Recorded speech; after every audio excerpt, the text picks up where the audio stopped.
Channel को subscribe करें और वीडियो नोटिफिकेशन के लिए बेल आइकन जरूर दबाएं। जय हिंद दोस्तों, मेरा नाम है पुष्पेंद्र सिंह और मैं हूं परीक्षा दृष्टि यूट्यूब चैनल से। और आप परीक्षा दृष्टि यूट्यूब चैनल देखना शुरू कर चुके हैं। फ्रेंड्स, जैसा कि आप लोगों को पता है कि आरआरबी एनटीपीसी की मैं जीएस की क्लास आप लोगों की ले रहा हूं और जीएस में हम लोगों का टॉपिक जो फर्स्ट चल रहा है वो साइंस चल रहा है। ठीक है ना। तो साइंस में जैसे कि कल तक आप लोगों ने कुछ पढ़ा, ठीक है ना। और आज हम लोग क्या करते हैं, नया टॉपिक स्टार्ट करते हैं। नया टॉपिक क्या है, बायोलॉजी का हम लोग स्टार्ट करते हैं आज नया टॉपिक। किसका? बायोलॉजी का। ठीक है ना। मैं मिक्स टॉपिक, मैंने कुछ फिजिक्स के टॉपिक आपको कराए, फिर मैं आज बायोलॉजी करा रहा हूं। ऐसा क्यों? क्योंकि मैं ये चाह रहा हूं कि ऐसा ना हो कि आप लोग पढ़ते पढ़ते बोर हो जाएं। तो एक ही टॉपिक को ना करके मैं अच्छे अच्छे टॉपिक जिससे क्वेश्चन पूछे जाते हैं उन्हें मैं पहले करा दे रहा हूं। ठीक है। तो आइए सबसे पहले हम लोग बायोलॉजी पे बात करते हैं। ठीक है। वैसे लिख देते हैं यहाँ पे कि आरआरबी एनटीपीसी की हम लोग की क्लास चल रही है, आरआरबी एनटीपीसी 2019। ठीक है ना। तो आरआरबी एनटीपीसी 2019 की हमारी क्लास चल रही है। और जो आज की क्लास है वो किसकी है? वो है आपकी जीए की, यानी जनरल अवेयरनेस। और जनरल अवेयरनेस में हम लोग क्या पढ़ेंगे? जनरल अवेयरनेस में हम लोग पढ़ रहे हैं क्या? साइंस। ठीक है ना। हम लोग साइंस पढ़ रहे हैं और साइंस में जो आज हमारा टॉपिक है वो है सेल। क्या है? सेल, यानी कि सेल, जिसे हम लोग हिंदी में बोलते हैं कोशिका। क्या बोलते हैं हम लोग? कोशिका बोलते हैं। ठीक है ना। तो आज हम लोग जानेंगे कोशिका के बारे में और कोशिका के बारे में पढ़ेंगे। देखिए, कोशिका से आपके एग्जाम में क्वेश्चंस पूछे जाते रहे और पूछे जाते भी रहेंगे। ठीक है। तो हम लोग कोशिका के बारे में जानते हैं कि आखिर कोशिका होती क्या है। देखिए, जान लीजिए कि जो कोशिका है वो जीवन की सबसे छोटी कार्यात्मक एवं संरचनात्मक इकाई है। इसकी डेफिनेशन यदि आपसे कोई पूछ ले, कोई परिभाषा पूछ ले, तो आप क्या बोलेंगे कि जो कोशिका होती है ये क्या है? जो कोशिका होती है यह जीवन की क्या होती है? यह जीवन की क्या होती है? एक इकाई होती है। कैसी इकाई होती है? सबसे छोटी कार्यात्मक एवं संरचनात्मक। ये कार्यात्मक एवं संरचनात्मक संरचनात्मक क्या होती है? संरचनात्मक इकाई होती है ये। ठीक है ना। बात क्लियर कि जो हमारी कोशिका होती है क्या होती है? कोशिका हमारे जीवन की सबसे छोटी कार्यात्मक एवं संरचनात्मक इकाई होती है। ठीक है। मतलब कि हमारे जो जीवन है, जो हमारा जैसे पादपों में जीवन है, मनुष्यों में जीवन है, जितने भी जीव हैं, एक कोश की जीव, बहुकोश की, जितने सारे जीव होते हैं, उन सब में क्या होता है? जो कोशिका होता है, कोशिका जो होती है, कोशिका से ही जीवन होता है। ठीक है ना। और जीवन में सबसे छोटा कार्य यही इसी के द्वारा होता है और सबसे छोटी संरचना भी इस कोशिका की ही होती है। ठीक है। जैसे कि और आगे बताएं कि जो हमारी कोशिका होती है, जो हमारी कोशिका होती है, जो हमारी कोशिका होती है, इस कोशिका से ही, कोशिका क्या होती है? कोशिका सबसे छोटी होती है और कोशिकाओं को मिलाने से क्या बनता है? कोशिकाओं को जो समूह हो जाता है उस समूह को हम लोग बोलते हैं क्या? ऊतक बोलते हैं। आप लोगों को नोट करना हो तो आप नोट भी कर लीजिएगा। ठीक है ना। जो कोशिकाओं का समूह होता है वो ऊतक होता है और ऊतकों के समूह से, ठीक है ना, ऊतकों के समूह से क्या बनता है? ऊतकों के समूह से अंग बनता है। क्या बनता है? हमारे शरीर के अंग बन जाते हैं ऊतकों के समूह से। और अंगों के समूह से क्या होता है? शरीर का निर्माण होता है, यानी जो हमारी बॉडी है उसका निर्माण होता है। तो यहां आपको बात समझ में आई कि क्या होता है? कोशिकाओं के समूह को ऊतक कहते हैं, ऊतकों के समूह को अंग कहते हैं और अंगों के समूह को शरीर कहते हैं। इस तरह से आप बोल सकते हैं कि कोशिकाओं के समूह से ऊतक का निर्माण होता है, ऊतकों के समूह से अंग का निर्माण होता है, अंग के समूह से शरीर का निर्माण होता है। ठीक है ना। इतनी बात क्लियर। अब बात आती है इसके अध्ययन की। ठीक है ना। ध्यान रखिएगा। अब बात आती है इसके अध्ययन की कि कोशिका का जो हम अध्ययन करते हैं वो क्या कहलाता है। जब हम कोशिका का अध्ययन करते हैं तो कहलाता है साइटोलॉजी। क्या कहलाता है? साइटोलॉजी। इसकी स्पेलिंग में लिख दे रहा हूं यहां पे। कोशिका का अध्ययन, कोशिका का अध्ययन, ठीक है ना।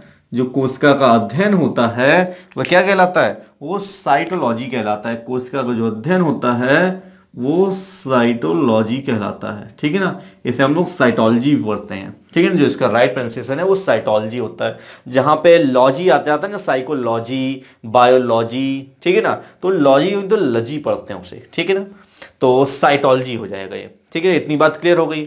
अब इसमें से आपका एक एग्जाम में क्वेश्चन बनता है कि जो कोशिका है, इस कोशिका का सर्वप्रथम प्रयोग किसने किया, इस कोशिका का नाम जो है, इसका नाम किसने सर्वप्रथम प्रयोग किया, या फिर ऐसे भी क्वेश्चन पूछा जा सकता है कि इस कोशिका की खोज किसने की। तो बता दें, इस कोशिका की जो खोज की थी, इस कोशिका की जो खोज की थी वो किसने की थी, खोज की थी रॉबर्ट हुक ने। किसने की थी, रॉबर्ट हुक ने इसकी खोज की थी, ठीक है ना। रॉबर्ट हुक ने इसकी खोज की थी, और कब की थी, वर्ष 1665 में की थी। कब की थी, वर्ष 1665 में की थी, ठीक है ना।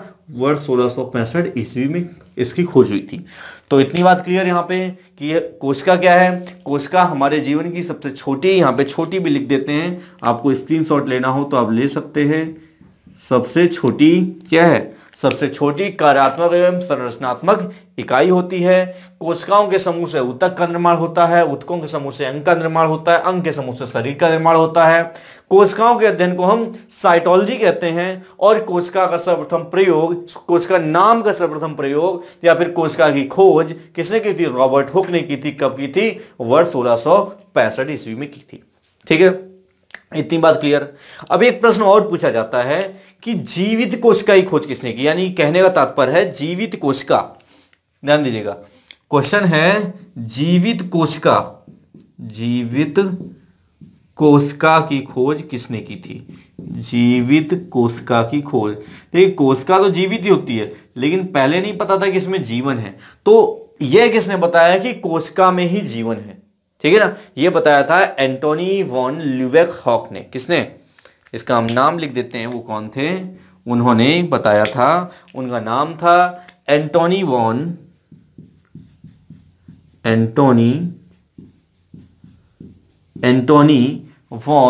ल्यूवेनहॉक। कौन, ल्यूवेनहॉक, ये उनका पूरा नाम है, ठीक है ना। तो यदि आपसे पूछा जाए कि कोशिकाओं में जीवन होता है या कोशिकाओं में जीवन पाया जाता है, या जो कोशिका है वह जीवन की सबसे छोटी कार्यात्मक या संरचनात्मक इकाई है, या फिर वह जीवित है, इस तरह की यदि कोई बात पूछी जाए तो आप बोलेंगे कि जीवित कोशिका की खोज एंटोनी वॉन ल्यूवेनहॉक ने की थी। लेकिन कोशिका नाम का प्रथम प्रयोग और कोशिका की खोज जो की थी वो रॉबर्ट हुक ने 1665 ईस्वी में की थी, ठीक है ना। अब आता क्या है इसके आगे हम थोड़ा सा और बढ़ते हैं। तो अब आता है क्या, अब हमारा जब अध्ययन हो गया, हमें कोशिका के बारे में पता चल गया, इन्होंने खोज भी कर ली, ठीक है। ल्यूवेनहॉक ने इसके बारे में क्या किया, बहुत सारी चीजें भी बताई, और इन सब चीजों के बारे में जब हम किसी खोज कर लेते हैं, अध्ययन कर लेते हैं, तो क्या बनता है, उसके बाद आता है प्रिंसिपल। क्या आता है, तब उसके बाद आता है प्रिंसिपल। क्या आता है, प्रिंसिपल आता है उसके बाद, ठीक है ना। यानी कि हिंदी में बोले तो क्या आता है, सिद्धांत आता है। क्या आता है, सिद्धांत, यानी कि कोशिका सिद्धांत। अब किसके बारे में बात करेंगे हम लोग, अब हम लोग बात करेंगे कोशिका सिद्धांत के बारे में। देखिए बायोलॉजी या फिर जैसे जंतु विज्ञान जिसे हम बोलते हैं, जीव विज्ञान जिसे हम लोग बोलते हैं, ये दो तरह से पढ़ा जाता है। एक तो होता है जूलॉजी और एक होता है बॉटनी, ठीक है ना। मैं यहां पे क्लियर कर दूं कि ये दो तरह से होता है। एक तो होता है जूलॉजी और एक होता है हमारा बॉटनी, बॉटनी। अब होता क्या है, जूलॉजी में क्या करते हैं, जूलॉजी के अंतर्गत हम जीवों का अध्ययन करते हैं, ठीक है। मैं लिख दे रहा हूं, जूलॉजी के अंतर्गत हम लोग क्या करते हैं, जूलॉजी के अंतर्गत हम जीवों का अध्ययन करते हैं। किसका, जीवों का अध्ययन क्या कहलाता है, जूलॉजी कहलाता है। और पादपों का अध्ययन जो होता है, यानी पेड़ पौधों का जो अध्ययन होता है, पादपों का जो अध्ययन होता है, वो बॉटनी कहलाता है, ठीक है। अब कोशिका सिद्धांत में जो जीवों से संबंधित कोशिका सिद्धांत है, ठीक है ना, यानी कि जो जूलॉजी का कोशिका सिद्धांत है वो किसने दिया था, वो स्वीडन ने दिया था। किसने दिया था, ये स्वीडन ने दिया था। स्वीडन नाम था उनका, स्वीडन, उनका नाम था स्वीडन, ठीक है। जो जूलॉजी से संबंधित कोशिका सिद्धांत दिया था वो किसने दिया था, वो स्वीडन ने दिया था। और जो बॉटनी से संबंधित कोशिका सिद्धांत है वो स्वान ने दिया था। किसने दिया था, वो दिया था स्वान ने, ठीक है। वो दिया था किसने, स्वान ने दिया था। और ये कब दिया था? ये 1838 से 39 के मध्य की बात है। ठीक है, 1838 से 39 के मध्य की बात है।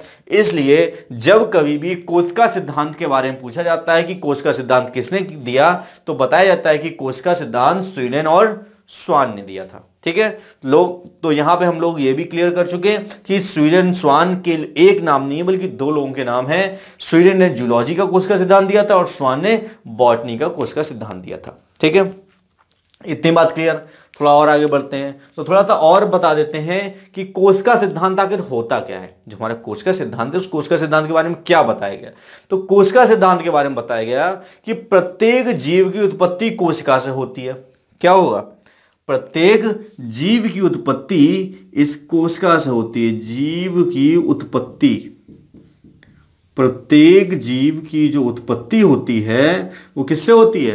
प्रत्येक जीव की उत्पत्ति कोशिका से होती है। और प्रत्येक सजीव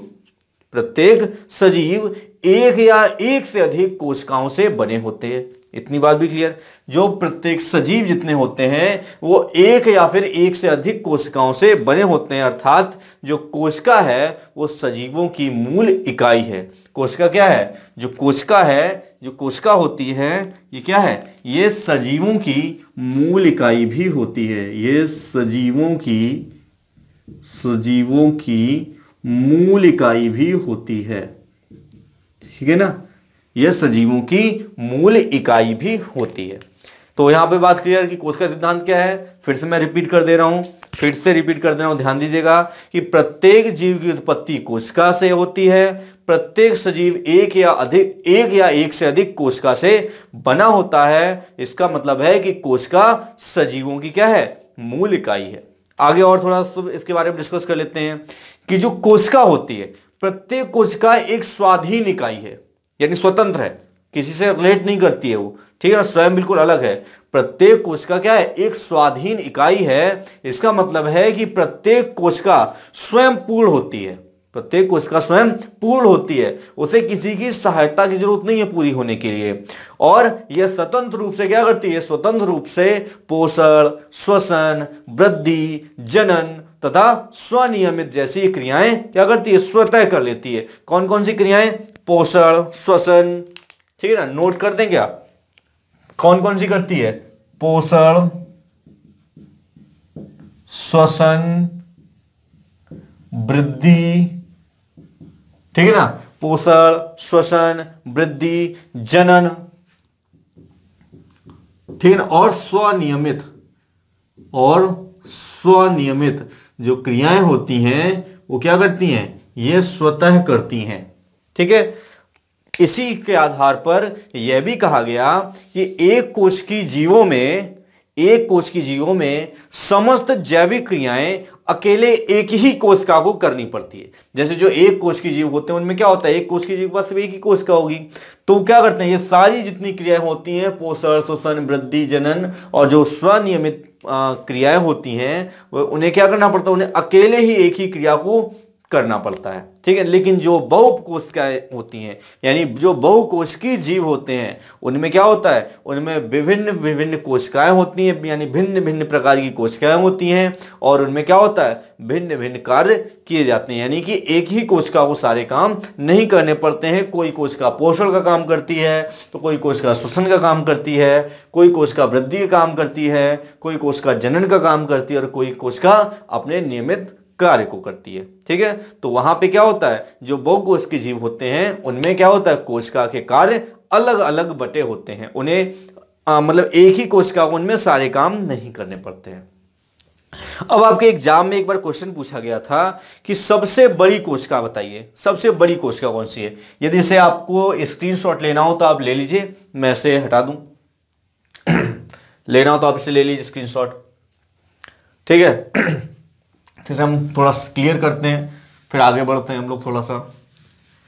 तब तक आप लोग कमेंट करके बताइए कि शरीर में नहीं, ऐसे ही बताइए पहले कि सबसे बड़ी कोशिका कौन सी होती है? सबसे बड़ी कोशिका कौन सी होती है? यहां पे हम लोग लिखते हैं सबसे बड़ी कोशिका, यह कहां पाई जाती है, किसमें पाई जाती है? सबसे बड़ी कोशिका, ठीक है ना, बताइए सबसे बड़ी कोशिका कहां पाई जाती है? तो इसका जो राइट आंसर है वह है शुतुरमुर्ग के अंडे में। क्या? ऑस्ट्रिच। ऑस्ट्रिच कौन होता है? शुतुरमुर्ग। तो सबसे बड़ी कोशिका कहां पाई जाती है? शुतुरमुर्ग के अंडे में पाई जाती है। शुतुरमुर्ग के अंडे में पाई जाती है, ठीक है ना। सबसे बड़ी कोशिका शुतुरमुर्ग के अंडे में पाई जाती है। तो अब यहाँ पे ये भी पता होना चाहिए कि सबसे छोटी कोशिका कहाँ पाई जाती है। तो सबसे छोटी कोशिका कहाँ पाई जाती है? माइकोप्लाज्मा गैलेशिमा जीवाणु में पाई जाती है, ठीक है ना। तो लिख लेते हैं सबसे छोटी कोशिका, सबसे छोटी कोशिका, ठीक है ना। कहां पाई जाती है सबसे छोटी कोशिका? तो सबसे छोटी कोशिका पाई जाती है माइकोप्लाज्मा, माइकोप्लाज्मा, आप लोग भी नोट कर लीजिए इसे, माइकोप्लाज्मा गैलेसेटिकमा,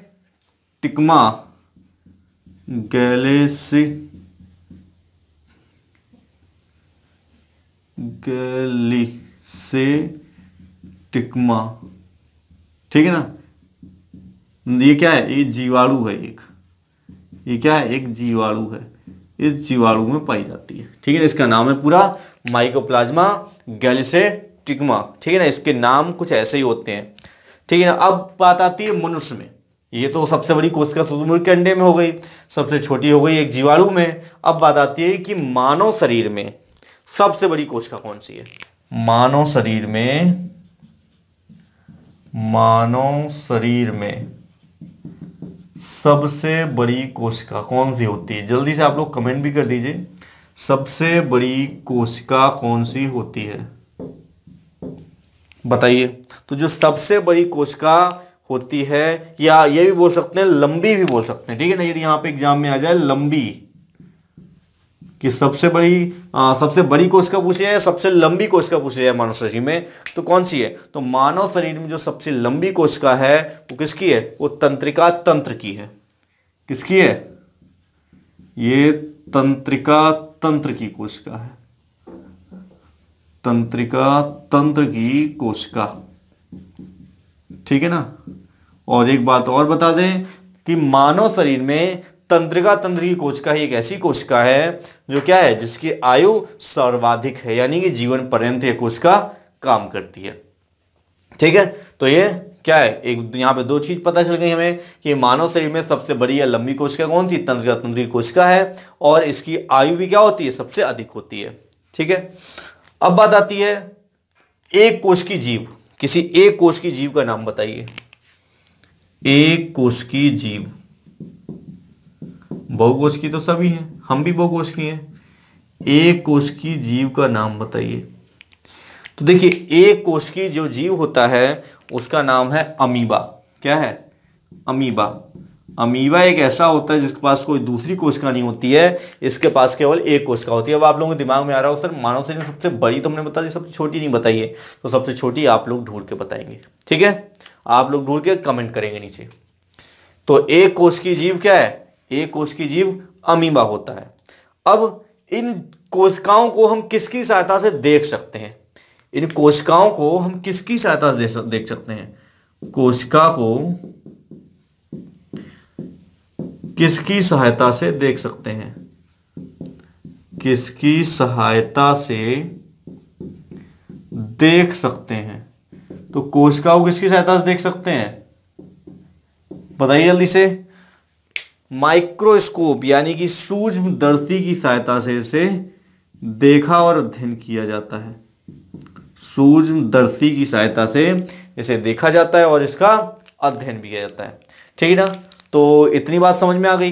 अब हम लोग आगे बढ़ते हैं। स्क्रीनशॉट लेना हो तो आप स्क्रीनशॉट ले लीजिए, उसके बाद हम लोग आगे बढ़ते हैं, ठीक है। आगे बढ़े तो इसे हम साफ कर देते हैं।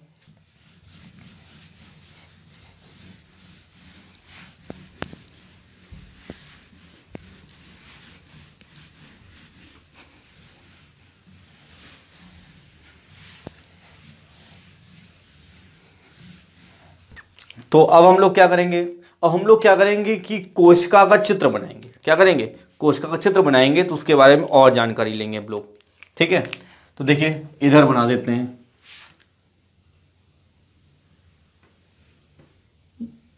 ये रहा झिल्ली, ठीक है ना, ये रही एक झिल्ली।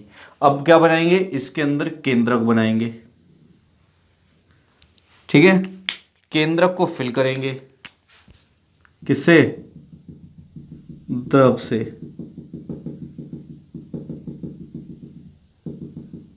ये फिल किया। अब क्या है, जो बाहर का है इसे हम कोशिका द्रव से फिल कर देंगे।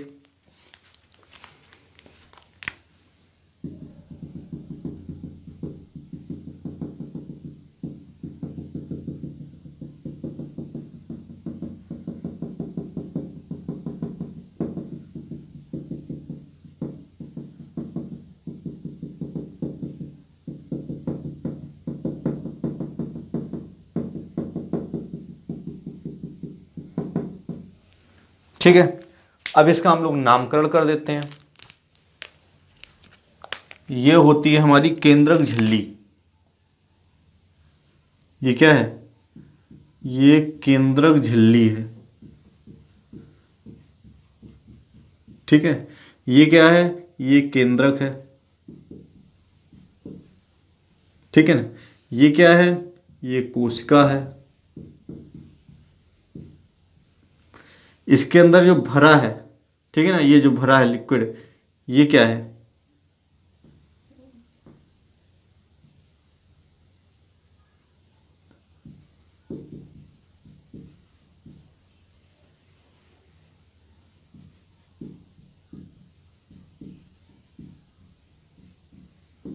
केंद्रक द्रव है ये, ठीक है ना। और ये क्या है, ये कोशिका द्रव है, कोशिका द्रव है, ठीक है ना। इतनी बात क्लियर हो गई। ये कोशिका द्रव है, केंद्रक कौन सा पता चल गया हमें, बाकी चीजें पता चल गई। तो अब इसमें एक चीज देखिए कि जो कोशिका द्रव होता है, कोशिका द्रव, और जो हमारा केंद्रक द्रव होता है, ठीक है ना, इन दोनों को हम क्या बोलते हैं, इन दोनों को हम लोग बोलते हैं जीव द्रव्य। इन दोनों को हम लोग क्या बोलते हैं, इसे बोलते हैं हम लोग जीव द्रव्य, ठीक है ना। इसे हम लोग क्या बोलते हैं, इसे हम लोग बोलते हैं जीव द्रव्य। तो फिर से हम समझा देते हैं कि देखिए ये बाहर आउटलाइन जो है यही एक कोशिका है। कोशिका के अंदर क्या होता है, कोशिका का निर्माण जो होता है वो केंद्रक के द्वारा होता है, ठीक है। यानी इसके मध्य में, कोशिका के मध्य में केंद्रक अवश्य होता है। तो ये रहा केंद्रक, केंद्रक में कुछ द्रव भरा है, कुछ लिक्विड फिल है, उसे हम केंद्रक द्रव बोलते हैं। और केंद्रक झिल्ली से कोशिका के मध्य जो भरा होता है उसे हम कोशिका द्रव बोलते हैं। और इन दोनों को ही हम क्या बोलते हैं, जीव द्रव होता है, ठीक है ना। यानी जीव द्रव्य दो प्रकार का होता है, एक केंद्रक द्रव और दूसरा कैसा होता है, कोशिका द्रव। तो अब हम बात करते हैं थोड़ा सा केंद्रक द्रव की। क्या बात करें, केंद्रक द्रव की। यदि हम बात करते हैं केंद्रक द्रव की, कि केंद्रक द्रव क्या होता है, केंद्रक द्रव, ये केंद्रक द्रव क्या होता है। तो देखिए केंद्रक द्रव क्या होता है, कोशिका के केंद्र में पाया जाने वाला द्रव क्या होता है, केंद्रक द्रव होता है, ठीक है ना। यदि आपसे पूछा जाए कि केंद्रक द्रव क्या है, तो आप क्या बोलेंगे, कोशिका के केंद्र में पाया जाने वाला, कोशिका के केंद्र में पाया जाने वाला द्रव, कोशिका के केंद्र में पाया जाने वाला द्रव क्या कहलाता है, केंद्रक द्रव कहलाता है, ठीक है ना।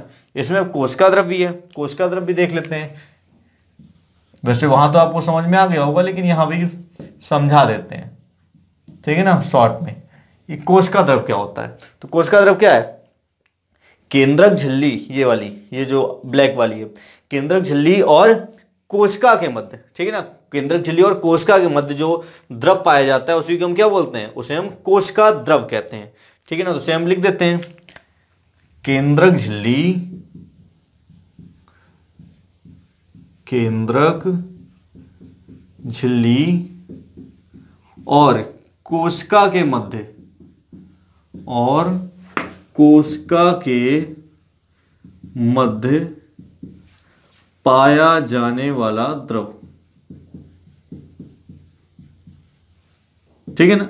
पाया जाने वाला द्रव क्या कहलाता है, कोशिका द्रव कहलाता है। और इन दोनों को ही, ठीक है ना, इन दोनों को ही यदि मिला दिया जाए, यानी इस तरह से लिखा जाए, कैसे लिखा जाए, केंद्रक द्रव प्लस कोशिका द्रव, केंद्रक द्रव प्लस कोशिका द्रव, यदि इन दोनों को मिला दिया जाए तो क्या बनता है, तो इसे हम बोलते हैं जीव द्रव्य बोलते हैं। क्या बोलते हैं इसे हम लोग जीव द्रव्य बोलते हैं, ठीक है ना। यदि परीक्षा में पूछ लिया जाए तो इस बात को याद रखिएगा कि केंद्रक द्रव और कोशिका द्रव को दोनों को ही हम क्या बोलते हैं, जीव द्रव्य। यानी पूछ लिया जाए कि जीव द्रव्य क्या है, तो केंद्रक द्रव और कोशिका द्रव को ही क्या बोलते हैं हम लोग, जीव द्रव्य के नाम से जानते हैं, ठीक है। अब यहां से एक क्वेश्चन बनता है कि जीव द्रव्य का नामकरण किसने किया, किसने दिया था कि ये जीव द्रव्य है, ठीक है ना। तो क्वेश्चन यहां से हमारा मिला कि जीव द्रव्य का नामकरण किसने किया, जीव द्रव्य का नामकरण किसने किया। तो बताइए उसका क्या नाम है, जल्दी से देखते हैं किसे पता है, जल्दी से आप कमेंट करके बताइए कितने लोगों को पता है। तो देखिए जो जीव द्रव्य का नामकरण है वो जो किसने किया था, यह पुरकिंसे ने 1839 में किया था। किसने किया था, उनका नाम है पुरकिंसे, और कब किया था, 1839 ईस्वी में किया था। बात क्लियर इतनी, ठीक है ना। अब जीव द्रव्य के बारे में यदि पूछ लिया जाए कि जीव द्रव्य कैसा होता है, तो आप बताएंगे कि जीव द्रव्य जो होता है यह एक तरल, गाढ़ा, रंगहीन, लसलसा, वजन युक्त और पारभासी पदार्थ होता है। जीव द्रव्य क्या है, जो जीव द्रव्य के बारे में बात की जाए, यदि इसके डेफिनेशन की बात की जाए कि जीव द्रव्य होता क्या है, जीव द्रव्य क्या होता है, यदि इसके बारे में बात की जाए तो आप बताएंगे कि क्या होता है, यह जीव द्रव्य क्या है, एक तरल है। क्या है, एक तरल पदार्थ है, एक तरल पदार्थ है। और यह तरल पदार्थ कैसा है, एक तरल पदार्थ तो है लेकिन कैसा है, यह गाढ़ा है, ठीक है ना, और लसलसा है, रंगहीन है। कैसा है, यह तरल पदार्थ कैसा है, गाढ़ा है, लसलसा है और रंगहीन है, वजन युक्त है, इसमें वजन भी होता है, ठीक है ना। तो कैसा है, यह वजन युक्त है और पारभासी भी है। कैसा है, पारभासी भी होता है। बाकी सबका तो आप मतलब समझ रहे होंगे, लेकिन पारभासी का मतलब नहीं समझ रहे होंगे। पारभासी होता है, तो हम मतलब समझा देते हैं कि आखिर पारभासी क्या होता है। देखिए पारभासी एक ऐसा पदार्थ होता है, जो पारभासी होता है वह एक ऐसा पदार्थ होता है जो क्या करता है, जो प्रकाश के कुछ ही भाग को अपने से होकर गुजरने देता है। पदार्थ के, यहां पे लिख देते हैं, पदार्थ के कुछ ही भाग को अपने से गुजरने देता है, ठीक है ना। कुछ ही भाग को, बहुत नॉमिनल से पार्ट को ही गुजरने देता है, तो क्या होता है, वह पारभासी होता है। ठीक है, इतनी बात क्लियर हो गई। तो एक चीज और बता दें, जो जीव द्रव्य होता है, इस जीव द्रव्य को जीवन का भौतिक आधार भी कहा गया है। यदि आपसे क्वेश्चन पूछ लिया जाए कि जीवन का भौतिक आधार क्या है, तो आप लगाएंगे क्या, जीव द्रव्य। जीव द्रव्य ही क्या है, इस जीव द्रव्य को ही जीवन का भौतिक आधार भी कहा गया है। इस जीव द्रव्य को ही क्या कहा गया है, जीवन का भौतिक आधार। क्या कहा गया है, जीवन का भौतिक आधार कहा गया है। ठीक है ना, जीवन का क्या कहा गया है, जीवन का भौतिक आधार कहा गया है। बात इतनी क्लियर। थोड़ा सा और आगे बढ़ते हैं जीव द्रव्य के बारे में। तो देखिए, जो जीव द्रव्य होता है, जीव द्रव्य का 80% भाग जल से बना होता है। इस बात को भी नोट कर लीजिएगा। जो जीव द्रव्य होता है, यहां पे लिख देते हैं, जो जीव द्रव्य होता है, इस जीव द्रव्य का 80% भाग किसका बना होता है, जल का बना होता है। 80% भाग जल का बना होता है। ठीक है ना, 20% में ही कुछ और होता है। और जीव द्रव्य के 99% भाग का निर्माण किससे होता है, कार्बन, हाइड्रोजन, नाइट्रोजन और ऑक्सीजन से होता है। इसके लगभग 99% भाग का निर्माण 90%, 99% भाग का जो निर्माण होता है वो किससे होता है? वो कार्बन, ऑक्सीजन, नाइट्रोजन और हाइड्रोजन से होता है। इन 4 पदार्थों से ही मिलकर इसका 99% भाग का निर्माण होता है। बात यहाँ पे एक क्वेश्चन और पूछा जाता है कि कार्बन, ऑक्सीजन, नाइट्रोजन, हाइड्रोजन में से सबसे ज्यादा कौन सा होता है और सबसे कम कौन सा होता है? तो देखिए, सबसे ज्यादा होता है ऑक्सीजन। सबसे ज्यादा क्या होता है? ऑक्सीजन। उससे कम होता है कार्बन, उससे कम होता है हाइड्रोजन और सबसे कम होता है नाइट्रोजन। नाइट्रोजन इसमें सबसे कम होता है। तो ये एक सीरियल है, ठीक है। जीव द्रव में 4 पदार्थ होते हैं, उन चारों पदार्थ का की जो उपस्थिति का क्रम है वो ये है, यानी कि ऑक्सीजन सबसे ज्यादा होता है, कार्बन उससे कम होता है, हाइड्रोजन उससे कम होता है और नाइट्रोजन सबसे कम होता है, ठीक है ना। अब एक चीज और पूछी जाती है कि जीव द्रव में अकार्बनिक और कार्बनिक यौगिक भी पाए जाते हैं, तो अकार्बनिक और कार्बनिक यौगिक का जो अनुपात होता है वो कितना होता है? तो देखिए, जो जीव द्रव होता है, जीव द्रव के अकार्बनिक, जीव द्रव के, नोट करते जाइएगा सब कुछ, जीव द्रव के अकार्बनिक यौगिक और कार्बनिक यौगिक, ठीक है ना। अकार्बनिक यौगिक और कार्बनिक यौगिक का जो अनुपात होता है वो 18:19 का होता है। कितना होता है? 18:19 का। यानी अकार्बनिक यौगिक 18% होगा तो कार्बनिक यौगिक 19% होगा, ठीक है ना। तो दोनों का जो रेशियो आता है वो कितना आता है? वो 18:19 आता है, ठीक है ना। तो इतनी बात हो गई। अब हम थोड़ा सा और आगे चलते हैं, थोड़ा सा इससे और आगे चलते हैं। यदि इसका स्क्रीनशॉट लेना हो तो आप लोग ले सकते हैं, और ना आगे बढ़े, हम ले लीजिए जल्दी से। ठीक है, तो आगे चलते हैं।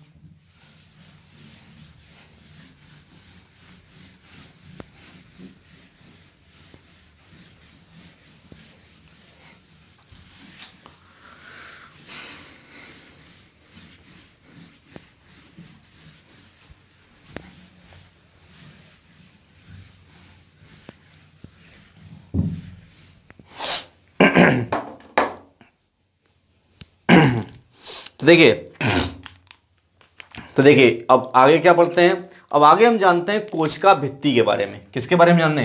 अब हम चलते हैं कोशिका भित्ति के बारे में जानने, कि जो कोशिका भित्ति है वो क्या है, ठीक है ना। कोशिका भित्ति इंग्लिश में से क्या बोलते हैं? भित्ति यानी कि दीवार, यानी कि सेल वॉल बोलते हैं। क्या बोलते हैं?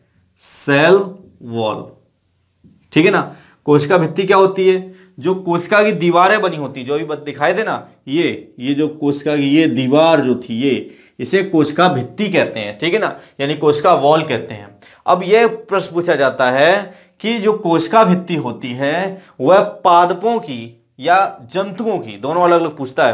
पादपों की जो कोशिका भित्ति होती है उसका निर्माण किससे होता है, ठीक है ना। तो यहां पे हम दोनों की बात कर लेते हैं, जीवों की और पादपों की, ठीक है ना। जीवों की और पादपों की भी कर लेते हैं, ठीक है ना। दोनों की हम लोग जान लेते हैं। किसी की पूछ सकता है, यह पूछ सकता है कि जो जीवों की कोशिका भित्ति होती है उसका निर्माण किसके द्वारा होता है, तो आप बताएंगे पेंटिडोगल कोन की बनी होती है। किसकी? पेंटिडोगल कोन,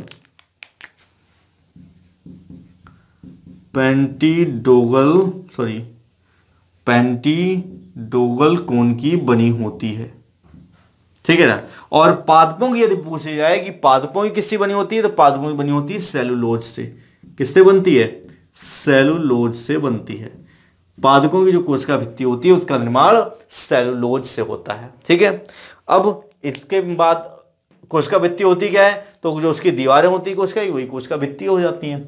तो कोशिका भित्ति में जो जीवों की कोशिका भित्ति होती है वो इससे निर्माण होती है, और पादपों की सेलुलोज से होती है, ठीक है ना। अब इससे आगे बढ़ते हैं। अब जानते हैं कोशिका झिल्ली क्या होती है, ठीक है ना। नेक्स्ट पॉइंट है इसमें कोशिका झिल्ली।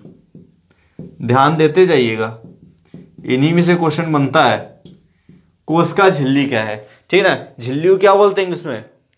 मेम्ब्रेन्स बोलते हैं। क्या बोलते हैं? मेम्ब्रेन्स, यानी कि सेल मेम्ब्रेन्स, सेल मेम्ब्रेन्स बोलते हैं, ठीक है। सेल मेम्ब्रेन्स बोलते हैं। तो देखिए सेल मेम्ब्रेन्स क्या है, कोशिका झिल्ली क्या है। तो देखिए जो झिल्ली क्या है, जो लिक्विड होता है ना, उसमें जो लिक्विड द्रव जो फिल होता है उस द्रव में के जो बीच में जो लगा होता है, जैसे ये ऐसे थे ना, तो यहाँ पे इसमें झिल्लियां लगी होती हैं। उन झिल्लियों का काम यह होता है कि इसमें जो लिक्विड है वो उसे अंदर ले जाना और बाहर ले जाना, ठीक है ना। यदि झिल्ली नहीं होगी तो क्या होगा, तो द्रव रुकेगा ही नहीं वहां पे, झिल्ली की वजह से वहां पे द्रव रहता है, और द्रव नहीं रहेगा तो क्या रहेगा, तो कोशिका जीवित नहीं रहेगी, और जीवित नहीं रहेगी तो जीवन संभव नहीं है। इसलिए कोशिका झिल्ली की बहुत आवश्यकता होती है, ठीक है। यहां पे बात होती है कि कोशिका की जो झिल्ली है वो क्या है, कोशिका का एक अवयव होती है जो पतली झिल्ली होती है, ठीक है ना। कोशिका झिल्ली क्या है, यह कोशिका का एक अवयव होती है। कोशिका का एक क्या है, कोशिका झिल्ली क्या है, कोशिका का एक अवयव है, और इस अवयव में क्या होता है, पतली सी झिल्ली होती है, ठीक है ना। क्या होती है, पतली सी झिल्ली होती है, ठीक है ना। जो कोशिका झिल्ली क्या होती है, कोशिका का एक अवयव है जो पतली झिल्ली होती है, और इसे हम क्या बोलते हैं, इसका जो नाम है वो बोला जाता है क्या, अर्ध पारगम्य झिल्ली। इसे क्या बोला जाता है, इसे बोलते हैं अर्ध पारगम्य झिल्ली। इसका जो नाम है उस झिल्ली का वो है अर्ध पारगम्य झिल्ली। यही कोशिका में पाई जाती है अर्ध पारगम्य झिल्ली, ठीक है ना। इसका कार्य क्या होता है, पदार्थों का निर्धारण करना। इसके यदि कार्य की बात की जाए कि कोशिका झिल्ली का जो कार्य होता है वो क्या होता है, तो पदार्थों का निर्धारण करना। पदार्थों के निर्धारण का मतलब यहां पर यह है कि कौन सा पदार्थ कोशिका के अंदर होना चाहिए और कौन सा पदार्थ कोशिका के बाहर होना चाहिए, इसका यह निर्धारण करता है। यानी ये पदार्थों का निर्धारण करता है। क्या करता है, निर्धारण करता है, ठीक है। तो यहां पे बात क्लियर हो गई। कोशिका झिल्ली क्या करती है, कोशिका झिल्ली पदार्थों का निर्माण करती है। अब आगे चलते हैं।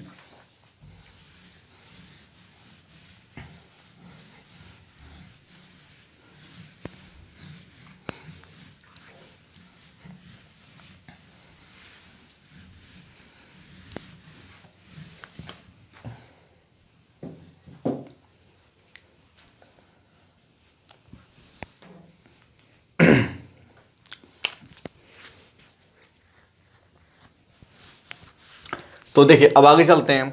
आगे क्या टॉपिक है, आगे हमारा टॉपिक है कोशिका विभाजन। क्या है, इसके बाद हमारा जो टॉपिक है इसका वो है कोशिका विभाजन, ठीक है ना।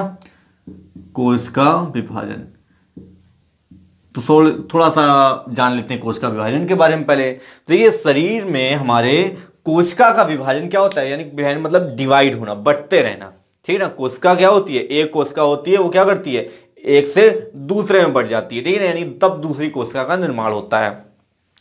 तो कोशिका विभाजन हमारे शरीर में चलता रहता है। कोशिकाओं के विभाजन की जो क्रिया है वो सदैव चलती रहती है, और इसी से क्या होता है, इसी से शरीर की वृद्धि और प्रजनन क्रियाएं भी होती हैं। जो कोशिका विभाजन होता है ये 3 तरह से होता है। कितनी तरह से होता है, कोशिका का जो विभाजन होता है यह 3 प्रकार से होता है। कितने प्रकार से होता है, यह 3 प्रकार से होता है। कोशिका का विभाजन होता है 3 प्रकार से। कौन कौन सा है देख लेते हैं। कोशिका विभाजन 3 प्रकार से होता है, वो 3 प्रकार कौन कौन से हैं हमने ये जानना है। तो देखिए सबसे पहले होता है असूत्री विभाजन। क्या बोलते हैं, असूत्री विभाजन, लिख लीजिएगा कहीं, असूत्री विभाजन होता है। उसके बाद क्या होता है, उसके बाद समसूत्री विभाजन आता है। समसूत्री विभाजन कौन सा आया, समसूत्री विभाजन। और जो तीसरा है इसका प्रकार वो क्या है, वह है अर्धसूत्री विभाजन। क्या है, वह है अर्धसूत्री विभाजन, ठीक है ना। इन 3 तरह से क्या होता है, इन 3 प्रकार से इसका विभाजन, तो कोशिका विभाजन 3 प्रकार से होता है। पहला असूत्री विभाजन, दूसरा समसूत्री विभाजन और तीसरा अर्धसूत्री विभाजन, ठीक है ना। इंग्लिश की यदि बात की जाए तो जो समसूत्री होता है इसे बोलते हैं एमिटोसिस। क्या बोलते हैं, इसे बोलते हैं एमिटोसिस, एमिटोसिस, ठीक है ना। और समसूत्री को क्या बोलते हैं, समसूत्री में ए हटा देंगे यानी मिटोसिस, ठीक है ना, इसे मिटोसिस बोलते हैं। और अर्धसूत्री को क्या बोलते हैं, अर्धसूत्री को मेटोसिस बोलते हैं। क्या बोलते हैं, मेटोसिस। इसे माइटोसिस बोलते हैं। ठीक है, अब बात आती है कि इन 3 प्रकार से जब विभाजन होता है तो ऐसी कौन कौन सी कोशिकाएं हैं जिनमें असूत्री विभाजन होता है, ऐसी कौन सी कोशिकाएं जिनमें समसूत्री होता है, और ऐसी कौन सी कोशिकाएं जिनमें अर्धसूत्री होता है। तो देखिए, जो असूत्री विभाजन होता है, यह असूत्री विभाजन किसमें होता है? ये अविकसित कोशिका में होता है। हमेशा किसमें होता है? जो ये असूत्री विभाजन होता है, असूत्री विभाजन सदैव अविकसित सदैव किसमें होता है? अविकसित कोशिका में होता है। ठीक है ना, यह अविकसित कोशिका में होता है। और जो समसूत्री विभाजन होता है, ये कैसी कोशिका में होता है? ये कायिक या फिर दैहिक कोशिका जिन्हें बोलते हैं। ये किसमें होता है? जिसे हम लोग कायिक या फिर दैहिक कोशिका के नाम से जानते हैं। ये कायिक या फिर उन्हीं को हम लोग दैहिक भी बोलते हैं। कायिक या दैहिक कोशिकाओं में होता है विभाजन।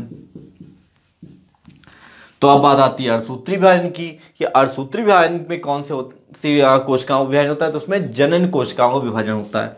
अर्धसूत्री विभाजन जितने होते हैं उन अर्धसूत्री विभाजन में क्या होता है? अर्धसूत्री विभाजन में जनन कोशिकाओं का विभाजन किया जाता है। जनन कोशिकाओं का विभाजन इसके अंतर्गत होता है।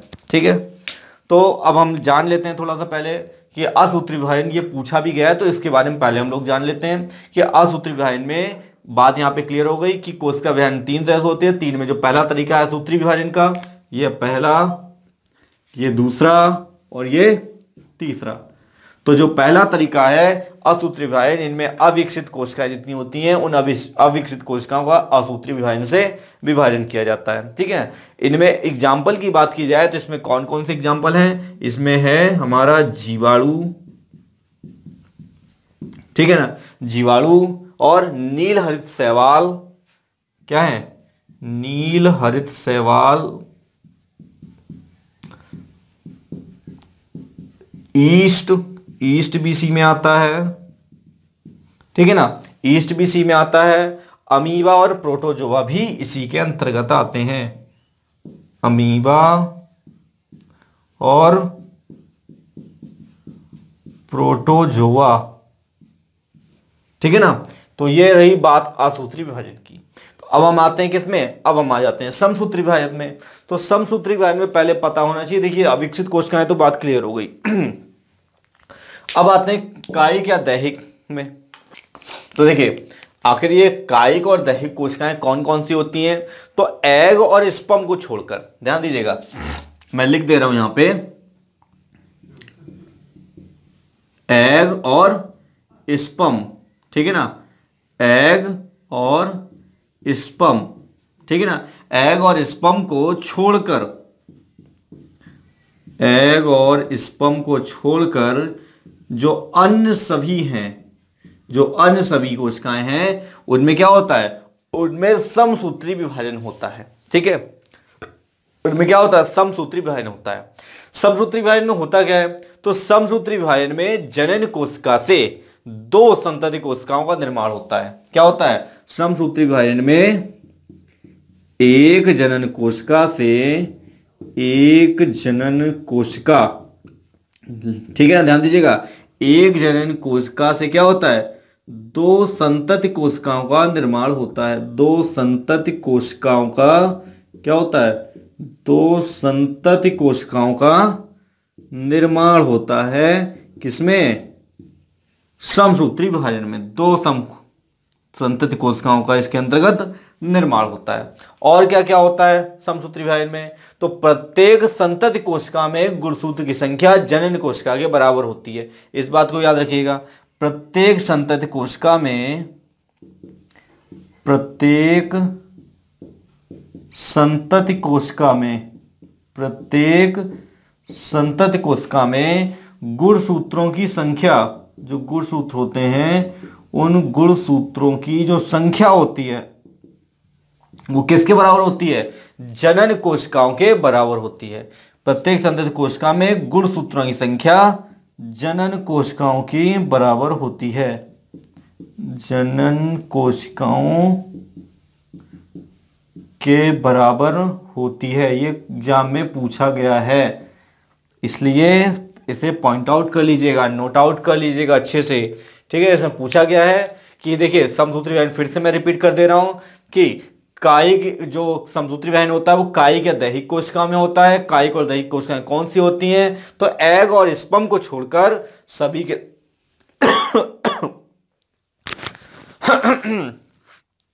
तो एग और स्पर्म को छोड़कर क्या होता है? सभी की सभी जो कोशिकाएं होती हैं वो कायिक या दैहिक कोशिकाएं होती हैं। तो देखिए फिर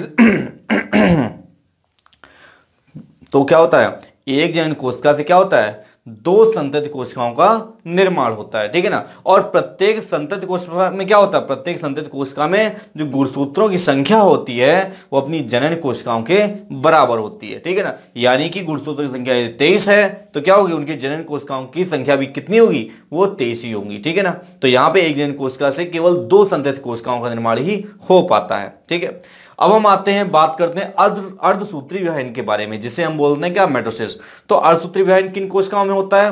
तो वह बात क्लियर है कि अर्धसूत्री विभाजन किसमें होता है? जनन कोशिकाओं में, जो हम बता चुके हैं अभी। ठीक है ना। अब बात आती है कि आखिर इसमें और क्या क्या बताना है। तो देखिए जो अर्धसूत्री विभाजन होता है ये दो चरणों में होता है। कितने चरणों में होता है? अर्धसूत्री विभाजन क्या होता है? दो चरणों में संपन्न होता है। ये दो चरणों में संपन्न होता है। ठीक है ना। दो चरणों में संपन्न होता है। अब बात आती है कौन कौन से दो चरण। तो पहला चरण होता है अर्धसूत्री विभाजन फर्स्ट और दूसरा होता है अर्धसूत्री विभाजन सेकंड। ठीक है ना। कोई अलग से नाम नहीं दिए गए, इसी को नाम दे दिया गया है कि अब अर्धसूत्री विभाजन फर्स्ट में क्या होता है। ठीक है ना। यहां पे लिख लेते हैं अर्धसूत्री फर्स्ट, अर्धसूत्री फर्स्ट, यानी जो इसका पहला चरण है। ठीक है ना। इसके पहले चरण में क्या होता है? अर्धसूत्री विभाजन के जो पहला चरण होता है उस पहले चरण में जो गुणसूत्रों की संख्या होती है वो आधी हो जाती है। इसीलिए इसे क्या बोलते हैं? इसीलिए इसे न्यूनकारी विभाजन भी कहते हैं। ये पूछा जाता है, ध्यान रखिएगा। इसमें क्या होता है? अर्धसूत्री फर्स्ट में जो गुणसूत्रों की संख्या होती है, गुणसूत्रों की संख्या क्या होती है? गुणसूत्रों की संख्या आधी रह जाती है। इसलिए इसे क्या बोलते हैं? इसलिए इसे न्यूनकारी विभाजन भी कहते हैं। इस बात को याद रखिएगा, इसे न्यूनकारी विभाजन भी कहा जाता है। इसे मैं अलग से क्या कर दे रहा हूं? अलग से शो कर दे रहा हूं। इसे न्यूनकारी विभाजन भी कहा जाता है। अब बात आती है अर्धसूत्री सेकंड की कि आखिर अर्धसूत्री सेकंड में क्या होता है। तो देखिए जो अर्धसूत्री सेकंड होता है, यानी जो इसका दूसरा चरण होता है, इस दूसरे चरण में क्या होता है? इस दूसरे चरण में जो विभाजन होता है वो बिल्कुल सेम टू सेम समसूत्री विभाजन की तरह होता है। क्या होता है? किसकी तरह होता है? समसूत्री विभाजन की भांति होता है। समसूत्री विभाजन की भांति होता है। ठीक है ना। बिल्कुल कॉपी हो जाता है, समसूत्री विभाजन की भांति होता है। तो इसके जो दो चरण है उस दो चरण में से पहले चरण में क्या होता है? पहले चरण में गुणसूत्रों की संख्या आधी रह जाती है, इसलिए उसे न्यूनकारी विभाजन कहते हैं। और जो दूसरा चरण होता है वो दूसरा चरण सीधे समसूत्री विभाजन की तरह ही होता है। और हमें इसमें क्या जानना है? और हमें इसमें यह जानना है, जो इसमें मोस्ट इंपोर्टेंट है, कि इसमें एक पेरेंट सेल से, इसमें क्या होता है? एक पेरेंट सेल से क्या होता है? एक पेरेंट सेल से इसमें 4 डॉटर सेल का निर्माण होता है। किसका? 4 डॉटर सेल का, DAUGHTER, 4 डॉटर सेल का निर्माण होता है। इसमें 4 डॉटर सेल का निर्माण होता है। ठीक है ना। एक पेरेंट सेल से इसमें 4 डॉटर सेल का निर्माण होता है। और इसमें आनुवंशिक भिन्नता भी आ जाती है।